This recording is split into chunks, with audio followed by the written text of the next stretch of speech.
Hi everyone, welcome back to my another new video. আজকে আমি যাচ্ছি দিদার বাড়িতে। আজকের ভিডিওটা একটু স্পেশাল, তার কারণ আজকে ছিল গাজন। দিদার বাড়ির কাছে এই হংসরাজ মন্দিরের উপলক্ষে এই গাজন উৎসবটি পালন করা হয়।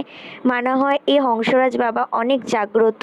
বহু বছর ধরে এই চৈত্র মাসে এই উৎসবটা এখানে পালন করা হয়। আরেকটা মেন জিনিস তোমরা এখানে দেখতেই পেলে যে প্রায় 3 তলা সমান উচ্চতা বাস থেকে সন্ন্যাসীরা ঝাঁপ দেয় আর নিচে থাকে কাঁটা। এক কথায় বলা চলে আজকে ছিল ভগবানের সাথে তার ভক্তদের ভক্তি এবং সাহসের পরীক্ষার দিন।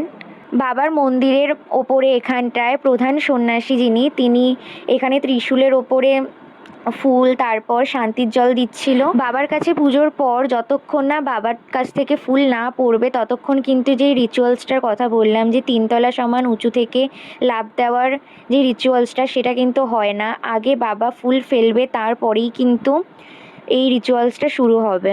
এই রিচুয়ালসটা দেখার জন্য প্রচুর মানুষ এখানটায় এসে ভিড় করেছিল। যে যার বাড়ির ছাদ থেকে দেখছিল, রাস্তা পুরো ভিড় হয়ে গেছিল। একটা বছর জুড়ে সবাই একটা দিনের জন্যই অপেক্ষা করে থাকে। আর দেখতে পাচ্ছ কত ভিড় এখানে, সবাই সবার বাড়ির ছাদ রাস্তা থেকে কিভাবে দেখার জন্য উৎসাহী।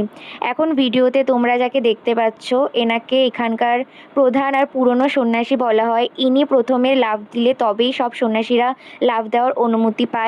এবার এই দৃশ্যটা দেখে আপনারা বিশ্বাস করতে পারবেন না যে এত উঁচু, প্রায় 3 তলা সমান উচ্চতা থেকে এই প্রধান সন্ন্যাসী যেভাবে নিচে ঝাঁপ দিচ্ছে, আর নিচে ধারালো কিছু একটা রয়েছে, আমি সেটা দেখতে পাইনি।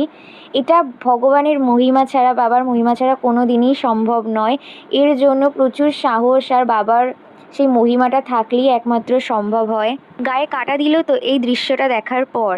হ্যাঁ, গায়ে কাটা দেওয়ার মতো এই দৃশ্যটা ছিল। বাবা চাইলে কি না অসম্ভব, বাবা চাইলে সব কিছুই সম্ভব।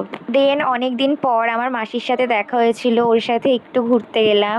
দেন এই তো এখানেই আজকের ভিডিওটা শেষ। দেখা হচ্ছে নতুন কোনো ভিডিওতে। যদি আমার ভিডিওগুলো ভালো লাগে please do subscribe to my channel and see you soon. Tata, bye by.